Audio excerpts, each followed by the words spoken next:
Well, it's safe to say I didn't expect this. Thanks to everyone that watched, liked and commented on Press Any Button, and a special thanks goes to Femi for the feedback and suggestions, as well as Demeister for sharing the video on Reddit, where it got way more attention than I ever thought possible. I'm going to talk a bit about the process of making Press Any Button in this video, but before that I just want people to know, if you're new to my channel from having seen Press Any Button, that I don't make those types of videos often, but if you hang around there might be something else you enjoy, and if not, it's not a problem. So let's begin with the idea. One night I booted up Rocket League and, for whatever reason, I tried to use the arrow keys to load into the menu. Yeah, not this whatever it's called key that is the focus of the video, but the arrow keys. I noticed it didn't work and thought to myself, press any button. And then the next day I started thinking about how many keys on a keyboard actually wouldn't work on that screen. So my initial idea was going to be more about how many buttons didn't work rather than just the one.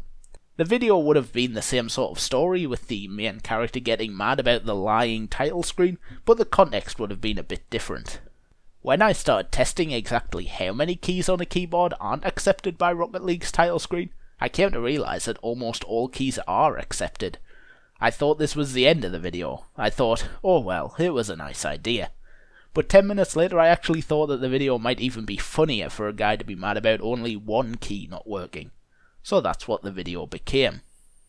Capturing the footage for the video wasn't all that difficult. All I thought I needed at first was a single recording of Rocket League's booting sequence and quite a few shots of myself messing around with a keyboard. I made a rough storyboard, which you can see here. Yeah, I said it was rough.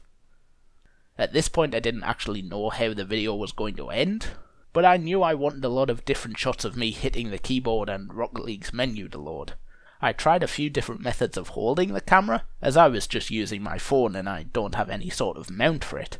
I considered carefully balancing it on some books for a top-down view, but that didn't work, so in the end I just held it with one hand and tried not to move a lot, which I failed. I also needed to grab some screenshots of fake postings on the internet, with Reddit, Twitter and the Rocket League website and so on. For this I mostly used the inspect feature in Chrome that lets you change bits of web pages, but the Associated Press news article I made myself in Photoshop as it was quicker, and is the reason that it's the most crisp shot in the whole video, but I don't think the dodgy quality of some shots affected the video too much. The story still comes across. I don't know if this'll come as a surprise to anyone, but all the sound effects of clicking, typing, pressing any button, and the controller were recorded after the video. I feel like I did a good job to make it look like the sounds were actually recorded live, as it were, but I'm not sure if people just figure the sounds are separate anyway. The hardest bit to film was the final shots of me using the controller. As I already said, I didn't have any sort of mount, so I literally had to hold my phone under my chin. So it's safe to say framing that shot, and getting a good enough shot whilst violently shaking the controller, was difficult. Overall, I'm very pleased with how the video ended up looking. There are always going to be little things that I would like to have done differently, that I don't think anyone other than me would notice when they watch, but nothing is ever perfect regardless. The response to the video on YouTube and Reddit was overwhelmingly positive. When I started making the video, I thought the reaction would be completely mixed. I thought some people would find it funny in the dumb way that it was intended, and I thought some people would just see it as dumb. But luckily it seems that everyone got it.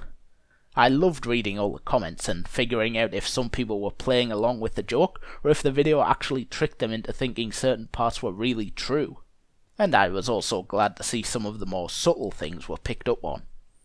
From being the single highest quality shitpost ever seen, more emotional than Titanic, and the reason the internet still lives, I'm happy to say that I hit the right note, or pushed the right button, haha, with this video.